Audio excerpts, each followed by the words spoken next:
আল্লাহ বলেন আল্লাহই রাত বানান, দিন বানান, প্রতিদিন এবং রাত এবং দিন এনে থাকেন পর্যায়ক্রমে, খিলফাতান, বাই সিরিয়াল, একবার রাত একবার দিন, একবার রাত একবার দিন। কেন বানায়? আল্লাহ নিজে বলতেছেন আমি রাত এবং দিন বানাই লিমান আরাদা আন ইয়াযাক্কারা, যারা যারা আমি আল্লাহকে স্মরণ করতে চায়, আমার ইবাদত করতে চায়, আমি তাদের জন্য রাত দিন বানাই। হ্যাঁ, আমার বান্দা যদি রাত না হয় মাগরিব পড়বে কেমনে, পড়বে কেমনে, ফজরের নামাজ পড়বে কেমনে, আমার বান্দা সারা দিনের পরিশ্রমের জন্য বিশ্রাম করবে কেমনে? এই জন্য আমি রাত বানাইলাম। আমি যদি দিন না বানাই তো আমার বান্দা ফজর পড়বে কেমনে, জোহর পড়বে কেমনে, আসর পড়বে কেমনে, হালাল উপার্জন কেমনে করবে? এই জন্য আমি দিন বানাই। তো আল্লাহ তাআলা বলেন সেজদার জন্য, আমার হুকুম মানার জন্য আমি রাত বানিয়ে থাকি, দিন বানিয়ে থাকি।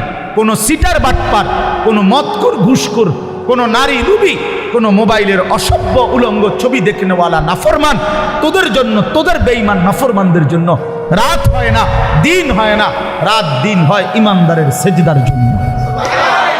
এই জন্য বাটপার সিটারগুলো, লম্পট দুশ্চরিত্রগুলো, সুদখোর হারামখোরগুলো এই নামাজি ইমানদার বান্দাদের উসিলায় বাকিগুলা বাদ খায়।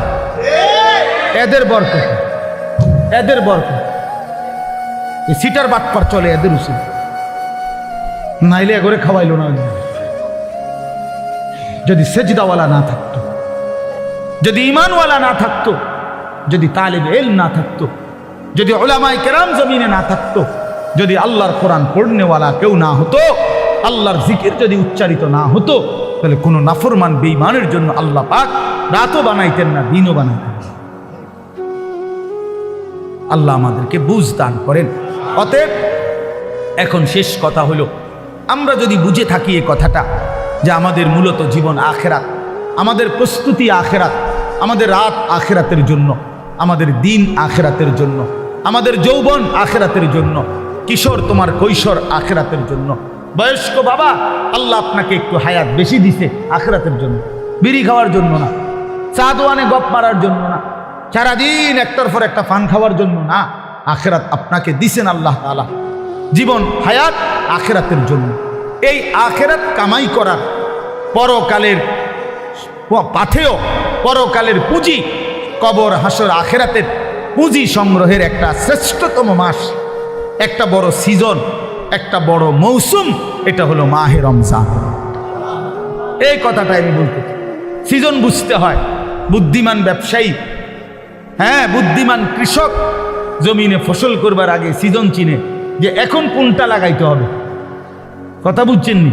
সিজন হইলো আলুর, আপনি লাগাইছেন টমেটো, তাহলে হইতো না। সিজন চিনতে হবে কোন সময় কোন তরকারির মৌসুম, কোন সময় কোন ফসলের মৌসুম। ব্যবসায়ীও সিজন বোঝে। হ্যাঁ, এখন রোজা, আপনি উঠাইছেন গরু ছাগল, না আপনি কাপড়ে না উঠেছেন। কথার কথা একটা সিজন। মানুষ কি ধরে? সিজন ধরে যে ভাই এখন আমগো ব্যবসার সিজন, এই এই এক মাস সিজন, তাহলে মৌসুম চিনে। আমরাও ওয়াইজরা বলি যে শীতকাল আমগো ওয়াজের মৌসুম, ওয়াজের সিজন আমগো, মানে এই সময় ওয়াজ বেশি। ঠিক না কথা? প্রত্যেকেই মৌসুম চিনে, সিজন চিনে। তো আল্লাহ তাআলা বলছে বান্দা, আখিরাত কামাই করার, জান্নাত কামাই করার সবচেয়ে বড় সিজন, মৌসুম মাহে রমজান। আর সেটা আর মাত্র 30 দিনও বাকি নাই। এই আমাদের সামনে একদম অল্প কয়দিন, আর মাত্র একটা মাস। এই এক মাসের ব্যবধানেই আমাদের সামনে আসতেছে মাহে রমজান। আল্লাহ তাআলা বলছেন, ইয়া আইয়ুহাল্লাযীনা আমানু কুতিবা আলাইকুমুস সিয়ামু কামা কুতিবা আলাল্লাযীনা মিন ক্বাবলিকুম লাআল্লাকুম তাত্তাকুন। রোজার বিস্তারিত আলোচনা হুজুররা করবে, আমি এই জন্য আপনাকে ইমাম সাহেবরাই বলবে ইনশাআল্লাহ। কিন্তু আমার বলার উদ্দেশ্য শুধু এই কথা বলা যে আল্লাহ বলছে বান্দা তোমাদের উপরে রোজা ফরজ করলাম, পূর্ববর্তী ইমানদারদের উপরেও আমি ফরজ করেছি। উদ্দেশ্য কি?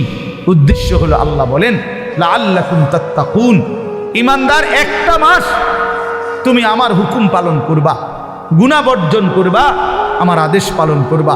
রোজা, নামাজ, ইফতার, সাহারি, 20 রাকাত তারাবি, ভোর রাত্রে কিছুটা তাহাজ্জুদের নামাজ, সেজদা, দোয়া, কান্নাকাটি, জিকির, তেলাওয়াত, যাকাত, ফিতরা, দান, সাদাকা, শবে কদর, রমজানের শেষ দশকের এতেকাফ, এতগুলো ইবাদত দিয়ে আমি সিজনটা সাজাইছি, রমজানটা সাজাইছি, অতিরিক্ত অনেক কিছু দিছি। ইফতার রমজান উপলক্ষে, সাহারি রমজান উপলক্ষে, 20 রাকাত তারাবি রমজান উপলক্ষে, শবে কদর রমজান উপলক্ষে, শেষ দশকের এতেকাফ রমজান উপলক্ষে, জান্নাতের দরজা পুরা খুলে দিলাম রমজান উপলক্ষে, জাহান্নামের দরজা বন্ধ করে দিলাম রমজান উপলক্ষে, শয়তানগুলো সব শিকলে বাইন্দা রাখলাম রমজান উপলক্ষে, এবং একে 70 বানায় দিলাম রমজান উপলক্ষে। এত কিছু দিয়েও যদি তুমি জান্নাত কামাই করতে না পারো, তুমি আসলেই অসিদ্ধ, তুমি আসলেই অথর্ব, অপদার্থ ছাড়া আর কিচ্ছু। তুমি আসলেই না করো, তুমি আসলেই না করো। এই জন্য নবীজি বলছে যে মুসলমান রমজান পেয়েও কি করতে পারে নাই, গুনাহ মাফ করতে পারে নাই, আখেরাত কামাই করতে পারে নাই, তো জিবরাইল আইসা নবীজিরে বলছে, ইয়া রাসূলুল্লাহ, এমন নাফরমানের উপরে আল্লাহর লানত, আমি জিবরাইলেরও লানত। নবীজি বলছে আমিন, মানে আমিও মেনে নিলাম, যা জিবরাইল, আমি রসুলেরও লানত। এই জন্য রমজানকে যে কদর করে না, রমজানেও গুনাহ, চুরি, ডাকাতি, ওজনে কম দেয়, সুদ খায়, কিস্তি নেয়, ওই ছেলেরা তোমরা নাচ গান, মোবাইল, ছবি এই নিয়েই পড়ে রইলা, মা বোনরা বেপর্দা পড়ে রইল, মানে যে যেমন আছে এমনই রয়ে গেল। তো তার উপরে আল্লাহর লানত, ফেরেশতার লানত, তোর নবীর লানত, তোর উর্ফে খুদার গজব, তোর উর্ফে আল্লাহর লানত। আর এত জনের লানত নিয়ে সুখ কপালে জুটবে না, দুনিয়াতেও আখিরাতে। অতএব দয়া করে আমরা ইনশাআল্লাহ আজকের এই মুবারক মাহফিলে নিয়ত করি যে আমরা এবারের রমজানকে নিজের জীবনে কদর করব ইনশাআল্লাহ। সবাই গুনাহ থেকে পবিত্র হই। ছেলেরা, নওজোয়ান, মোবাইলের অশ্লীলতা ছেড়ে দাও বাবা, গুনাহ ছেড়ে দাও বাপ, এই উলঙ্গ ছবি, নারী, অশ্লীলতা, বেহায়াপনা ছেড়ে দিয়ে 5 ওয়াক্ত নামাজ পড়ো, আল্লাহকে ডাকো বাবা। আগামীর পৃথিবীতে ইনশাআল্লাহ তোমরা দেখো সারা পৃথিবীর হিসাব, সারা পৃথিবীর জরিপ এখন প্রত্যেক যে আমার আগে বক্তব্য দিলেন আপনি, হ্যাঁ না না চাচা বক্তব্য দিচ্ছেন না, চাচা কি বললেন কোন একটা কথা, আমি তো এনওজি করতে করতে শুনছি যে এই 70-72 বছর বয়সে এই গ্রামে ছেলেরা যে এরকম একটা ফাউন্ডেশন করে উদ্যোগ নিছে, এটা প্রথম। আপনি বললেন না একটু আগে? আচ্ছা বলেন তাইলে এটার অর্থ কি? অর্থ হলে আমি ব্যক্তিগতভাবে এখন প্রতিদিন গড়ে 3-4টা বয়ানে যাই, এরপরও কুলাইতে পারি না। তো আমার বলার উদ্দেশ্য হলো, আমি যদি 100টা বয়ান করে থাকি মনে করেন মাহফিল, এর মধ্যে 98টা হবে যুব সমাজের আয়োজন সারা বাংলাদেশ। কথা, গতকালে আমি মহেশখালী ছিলাম, এই যেখানে কক্সবাজার মহেশখালী নাম শুনছেন না, ওইখানে বাংলাদেশের বড় একটা তাপ বিদ্যুৎ কেন্দ্র হইতেছে ওইখানে, ওইখানে মাতার বাড়ি, তো ওইখানে ছিল। তো হাজার হাজার যুবক, হাজার হাজার, তার মানে সারা বাংলাদেশে এরকম নওজোয়ানরা আগাইতেছে আল্লাহর দিকে, কোরআনের দিকে, ইসলামের দিকে। সারা বাংলাদেশে আপনারা এখন চাচারা বলেন, আগে 20 বছর আগে যতগুলো মাদ্রাসা দেখছেন চারিদিকে, এখন গলিতে গলিতে হাঁটলে হাঁটলে চারিদিকে ডানে বামে মাদ্রাসা দেখা যায় না? তো বাড়ছে কিনা? অনেক বাড়ছে, 10 গুণ বাড়ছে, 50 গুণ বাড়ছে।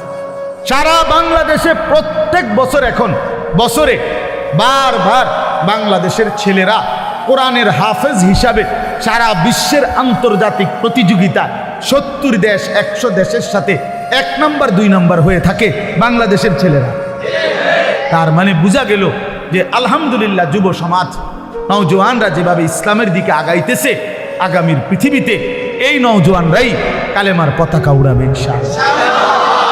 হ্যাঁ হ্যাঁ, ইসলামের পতাকা উড়বে, বিজয়ের পতাকা উড়বে ইনশাআল্লাহ। তখন তোমরা যেই ছেলেরা নামাজি হবা, চরিত্রবান হবা, ইনশাআল্লাহ মনে রাখো তোমাদের হাতেই ইমানের পতাকা উঠবে। কোন বাটপার, নারী লুবি, চরিত্রহীন, লম্পট, বেনামাজি, অসভ্য তোমারে দিয়া মনে করো আগামীর পৃথিবীর কোনো কাজ হবে না, কেউ তোমারে নিবে না। আমি বলব এই জন্য চরিত্র হেফাজত করো, আখলাক হেফাজত করো। আমি দোয়া করলাম এই সুন্দর ফাউন্ডেশন, আমাদের যেই কোনো পরামর্শ দরকার শুধু ঘন ঘন মাহফিল না চাইলে আমার মাদ্রাসায় যাইবা, অসুবিধা নাই। প্রতি মাসের দ্বিতীয় শনিবার আমাদের মাদ্রাসায় মাসিক ইসলাহি মাহফিল হয়। এই যে ফেব্রুয়ারি মাসের 8 তারিখ দ্বিতীয় শনিবার হবে ইনশাআল্লাহ। আপনারা নওজোয়ানরা, ছেলেরা তোমরা যাইও, বয়ান শুনতে যাও, দেখা হোক।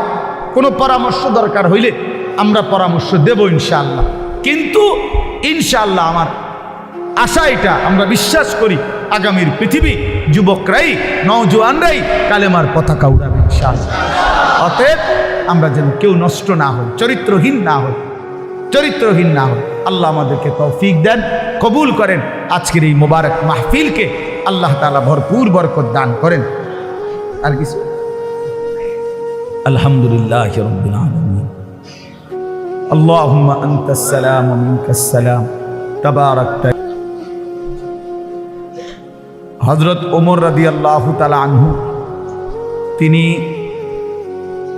যত জায়গায় মুসলিম গভর্নর পাঠাইতেন ওনার শাসন আমল, তখন এই মুসলিম গভর্নর মানে এখনকার ডিসি যেমন, এরকম মানে, তো ওনাদের কাছে বলতেন যে তোমরা যে অঞ্চলে যাচ্ছ ওই অঞ্চলের ইমানদার মুসলমানদেরকে বলবে যে তারা যেন তাদের নারীদেরকে, মহিলাদেরকে সূরা নূর শিখায়।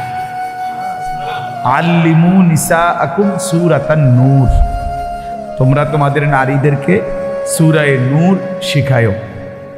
কারণ নারীদের পর্দা, নারীদের সতীত্ব এবং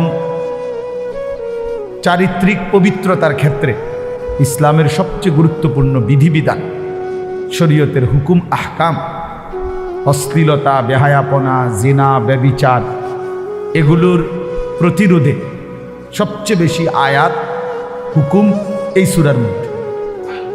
এই সূরা নারীর চরিত্র হেফাজত করে, সমাজের মধ্যেও অশ্লীলতা, বেহায়াপনা প্রতিরোধে কার্যকর ভূমিকা রাখবে। এজন্য এই সূরা, যেহেতু আলহামদুলিল্লাহ নাম এটাই দেওয়া হইল, এই জন্য আমি এটা পরামর্শ দিলাম। আল্লাহ তাআলা তৌফিক দান করেন। বাংলা অনুবাদের জন্য সবচেয়ে সুন্দর হলো তাফসিরে তাওজিহুল কোরআন, একটা তাফসির আছে 3 খণ্ডে, ঢাকা মাকতাবাতুল আশরাফ থেকে প্রকাশিত। ওইখান থেকে অনুবাদটা দিবেন, সংগ্রহ করায় দিয়েন আপনি, ওই খণ্ড একটা কিনে দিয়ে নগরে। ওইটার অনুবাদ বাংলা ভাষায় বর্তমানে সবচেয়ে সুন্দর, মজাদার এবং সাবলীল, সহজ, খুব অল্প কথায় বুঝার, এবং ওইটার সাথে প্রাসঙ্গিক ছোট্ট ছোট্ট কিছু টিকা, ব্যাখ্যা ওই তাফসিরটার মধ্যে আছে। এবং ওইটার লেখক হলেন সারা পৃথিবী বিখ্যাত, বর্তমান সময়ের সারা বিশ্ববিখ্যাত একজন আলেম দ্বীন, পাকিস্তানের আল্লামা তাকি উসমানী দামাত বারাকাতুহুল আলিয়া। উনি জগৎ বিখ্যাত আলেম, ওনার লিখিত। আল্লাহ তাআলা আমাদেরকে তৌফিক দান করেন। মোবাইলের ব্যাপারে বললাম, অর্থ হইল যে আসলে প্রত্যেকেই যদি একটা একটা মোবাইল হাতে ধরে রাখো ভাই, তাহলে মনোযোগ দিয়ে শুনবে কে? সবাই যদি আমরা অন্যেরকে নিয়ে যে আমি অন্য করে শুনাম, অন্যদেরকে আমি সংশোধন করবো, তো তুমি ভালো হইবা কোন দিন? তোমার পরিবর্তন হবে কোন দিন? প্রত্যেকেই যদি অন্যকে নিয়ে ফিকির করি, ঠিক আছে, কিন্তু নিজের ফিকির করব কখন? অথচ কোরআনুল কারীমের মধ্যে মানবতার সংশোধনের ক্ষেত্রে প্রথম নির্দেশ নিজের সংশোধন। কোরআনুল কারীমের মধ্যে আল্লাহ তাআলা বলছেন সর্বপ্রথম নিজের সংশোধনের দিকে শতভাগ নজর দিতে। ইয়া আইয়ুহাল্লাযীনা আমানু কু আনফুসাকুম ওয়া আহলিকুম নার। আল্লাহ তাআলা বলেন, হে ঈমানদারগণ, তোমরা প্রত্যেকেই নিজেকে বাঁচাও এবং তোমাদের পরিবারের সদস্যদেরকে বাঁচাও নারান, জাহান্নামের আগুন থেকে। তাইলে আলাদাভাবে বলছে যে নিজেকে বাঁচাও, এরপরে বলছে স্ত্রী সন্তান পরিবার পরিজনকে বাঁচাও। তাহলে নিজেকে বাঁচাও, এটা আলাদা হুকুম, আলাদা হুকুম।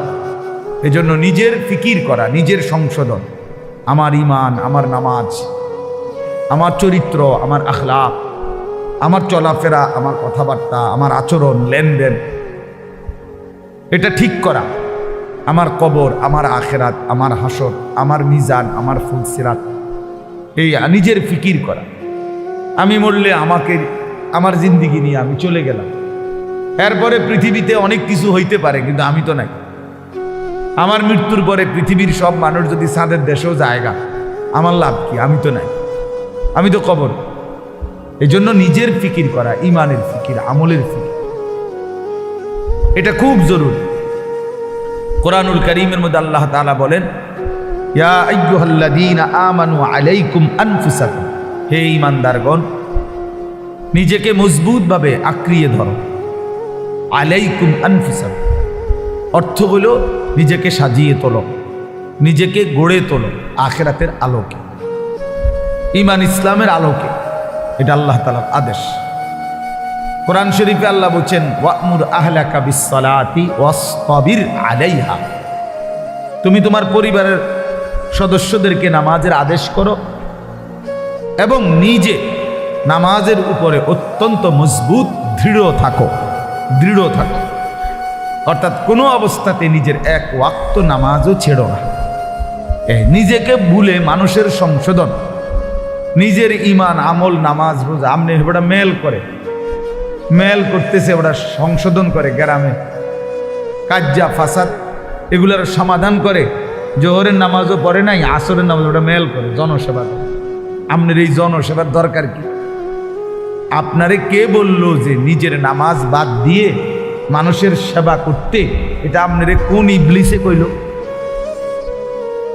এটা কে বলল? আপনি এটা কোন ধরনের জনসেবা? আমি পেশাবের উপরে দাঁড়াইয়া আরেকজনের ভালো পানি দিয়ে গোসল করা, হেবড়া নিজ দাঁড়াই দিছে পেশাব, বুঝছেন না? নিজে মদ খাই, আরেকজনের মধু খাওয়া। তাহলে এইখানে আহাম্মকি ছাড়া আর কিচ্ছু নাই। তার জন্য নিজের সংশোধন আগে, মানুষের সেবা, মানুষের কল্যাণ অবশ্যই ভালো কাজ, কিন্তু সেইটা হবে আমার নিজের সংশোধন শতভাগ ঠিক রেখে, শতভাগ ঠিক। আমার মাহফিলের দেরি হয়ে যাইতেছে, এখন আমার মাগরিব বাদ এখানে বয়ান করার কথা আজকে, আমার আরো 2টা মাহফিল আছে আজকে। এখন আমি চিন্তা করলাম যে ধরে আমার ওয়াজ যেহেতু ক্ষতি না হয়, মাগরিবের নামাজ বাদ দিয়ে লাই, টানা আইসা পড়ি। তাহলে আপনারা যে সময় মাগরিব পড়তেছিলেন তখন তো আমি যদি টানা আইসা পড়তাম, তাহলে এই আধা ঘন্টা টাইম ফাঁকি দেওয়া, যে সময় আপনারা নামাজ পড়ছেন, সুন্নত পড়ছেন, তো আমি তো আইতে পারতাম। আপনি আইয়া বুঝলেন, নইলে আমার তো দরকার আপনার করে হেদায়েত করেন, আমি জাহান্নামে গেলে গেলাম, ঠিক না? এটাই তো বুদ্ধিমানের কথা নাকি না? আমি ঠিক এই সাফিতলা বা জামাত নামাজ পড়ে তারপরে আসছি, কথা বুঝছেন? কিন্তু এই তাহলে এটা হলো বুঝের হিসাব, যে আমার নামাজ বাদ দিয়ে বুঝি আমি আপনার মাহফিল ধরতে যাবো। কেন? 10 মিনিট দেরি হলে কি হবে? আধা ঘন্টা দেরি হয়েছে, 8 পিস হয়েছে, খালাস। এই জন্য বললাম নিজের সংশোধনের ফিকির, কিশোর, নওজোয়ান, বয়স্ক সবার মধ্যে বাবা এটা দরকার। আর এই জন্য আমরা যে মোবাইল সবাই মিলে ব্যস্ত, অন্যকে শোনাবো, অন্যকে দেখাবো, তো নিজের পরিবর্তন হবে কখন? এই জন্য এতে নিজের পরিবর্তন হয় না। মোবাইল হাতে ধরে রাখলে মনোযোগ হয় না, দিল জমে না, কথার মধ্যে আগ্রহ তৈরি হয় না, নিজের অন্তরে কোনো বিবেচনা, বিবেক, দিল জাগে না, প্রেরণা আসে না।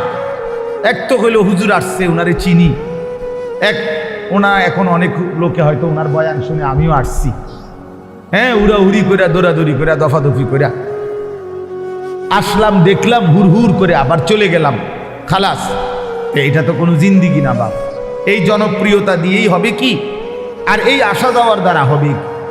মানুষ জমলো 10 লাখ, মানুষ জমলো 10,000, কিন্তু যার মতো, আমি আমার মতো, উনি উনার মতো, প্রত্যেকেই আগের মতো, তো লাভ হইল কি? বললো কারে, শুনলো কারে? আয়োজন করলো কার জন্য? তাই ইনসাফের কথা বলে। যিনি বিড়ি খায় উনি বিড়িয়ে খায়, যিনি সুদ খায় উনি সুদে খায়, যিনি মিথ্যা বলে তিনি মিথ্যাই বলে, যিনি কথায় কথায় গালি দেয় তো আপনি গালিই দিচ্ছেন, যার দোকানে টেলিভিশন চা দোকানে নাচ গান চলে তো চলতেই আছে, যার ঘরে পর্দা পুশিদা নাই বউ বাচ্চার স্ত্রী কন্যার তো সেইভাবেই চলতেছে, যার ছেলে নামাজ পড়ে না তো পড়েই না, যার মেয়ে পর্দা করে না তো করেই না। তো এই ইমাম সাহেবদের এই প্রতি সপ্তাহ বয়ান তাহলে কার জন্য? কাকে করে এগুলো? এই কোরআন আল্লাহ তাআলা তাইলে কার জন্য নাজিল করলেন? চাঁদের দেশের মানুষের জন্য? তাইলে রাসূলুল্লাহ সাল্লাল্লাহু আলাইহি ওয়াসাল্লামের 23 বছরের মেহনত কার জন্য?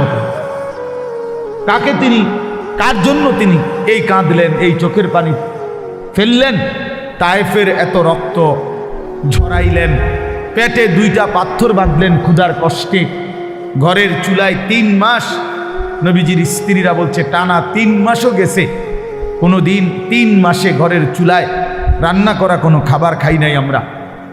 তো এইভাবে রাত দিন ক্ষুধার্ত রক্তাক্ত চোখের পানি, এইভাবে নবীজি কষ্ট দিবানিশি করে মাকসাদ উদ্দেশ্য কি ছিল? তাই নবীজির নাম ব্যবহার করে আমরা কিছু জিলাপি খাবো, খিচুড়ি খাবো, বিরিয়ানি খাবো, খালাস। এই তো 23 বছর নবীজির মেহনতের খোলাসা, মানে লক্ষ্য উদ্দেশ্য, ঠিক না? তাইলে ইনসাফ কি বলে, বিবেক কি বলে? এই জন্য প্রিয় বাপ, প্রিয় ভাই, এটা জরুরি বিষয়। নিজের পরিবর্তন, নিজের সংশোধন, নিজের ফিকির খুব জরুরি, খুব জরুরি। মানুষের কল্যাণ এটাও উত্তম, কিন্তু নিজেকে বাদ দিয়ে না, নিজেকে ভুলে না, নিজেকে ছেড়ে দিয়ে।